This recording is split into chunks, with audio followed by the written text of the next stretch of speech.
वंदे मातरम।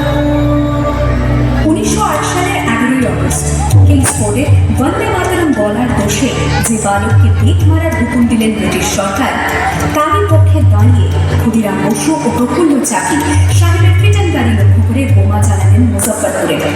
সাহেব নিহত হলেন না, তবু নাবালক ক্ষুদিরামকে ফাঁসির হুকুম দেওয়া হল। আমি হাসি হাসি পড়ব ফাঁসি, দেখবে ভারতবাসী। ও মা হাসি হাসি পড়ব ফাঁসি, দেখবে ভারতবাসী। একবার বিদায় দে মা, ঘুরে আসি। 9 সেপ্টেম্বর 1915 ইংরেজদের সঙ্গে সম্মুখ সমরের স্বাধীনতা ছিনিয়ে নিতে অস্ত্র আনার পরিকল্পনা করেন যতীন্দ্রনাথ মুখোপাধ্যায়। বালেশ্বর সঙ্গীদের নিয়ে জাহাজ থেকে সেই অস্ত্র নামাতে গেলে ইংরেজ বাহিনী তাদের ঘিরে ফেলে। বুড়িবাগানের তীরে লড়াই বাঁধে বিরাট ইংরেজ বাহিনী বনাম বাঘাযতীন ও তার 4 সতীর্থদের। এককালে শুধু ভোজালি হাতে যিনি বাঘ মেরেছিলেন, সেই বীর সেদিন লুটিয়ে পড়লেন। জননী গুলো তুলে পক্ষে, শান্তনবাস দেব তুলে চোখে, কাঁদিছে তব চরণ পাগে 63 কোটি নরনারী।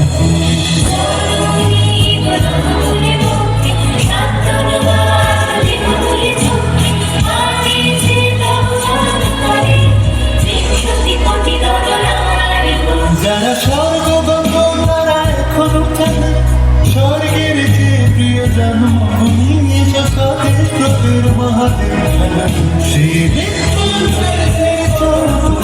যারা জীর্ণ জাতির বুকে জাগালো আশা, মন মনে মুখে জোগালো ভাষা। আজি রক্ত কমল গাথা, আজি রক্ত কমল গাথা মানল খাই, বিজয় লক্ষ্মী দেবতাদের গায়ে। মুক্তির মন্দির সুতা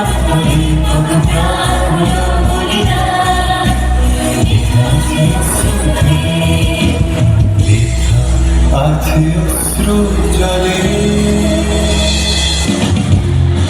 18 এপ্রিল 1918 মাস্টারদা সূর্য সেন ও তাঁর 65 জন শিষ্য মিলে পরিকল্পনা করে চট্টগ্রামে ব্রিটিশ পুলিশের অস্ত্রাগার লুট করেন এবং তারপরে লুকিয়ে আশ্রয় নেন জালালাবাদ পাহাড়ে। এর 4 দিন পর ব্রিটিশ বাহিনী খুঁজে বার করে মাস্টারদা ও তাঁর সঙ্গীদের। সেদিনের অস্তমিত সূর্য ছিল সূর্য সেনের রক্তে রাঙা।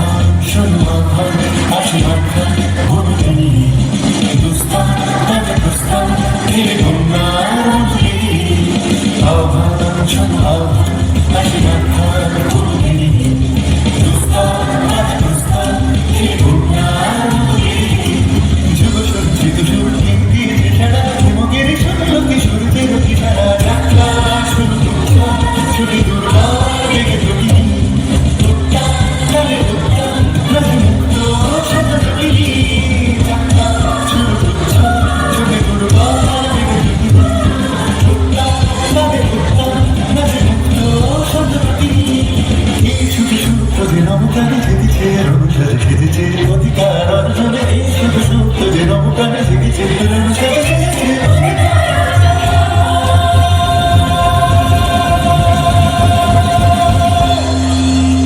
8 ডিসেম্বর 1930 বিনয় বসু, বাদল গুপ্ত, দীনেশ গুপ্ত সাহেবী পোশাকে ট্যাক্সি থেকে এসে নামলেন রাইটার্স বিল্ডিংয়ের সামনে।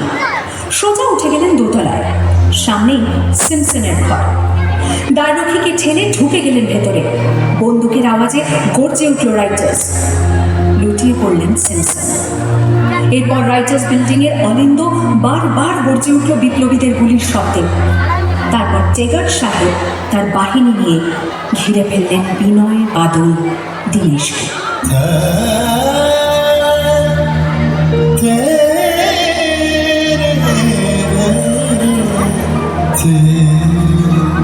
দুর্গমুখের কান্তা মরুদস্তর পারাবার, লঙ্ঘিতে হবে রাত্রি নিষেধে যাত্রীরা বসিয়া।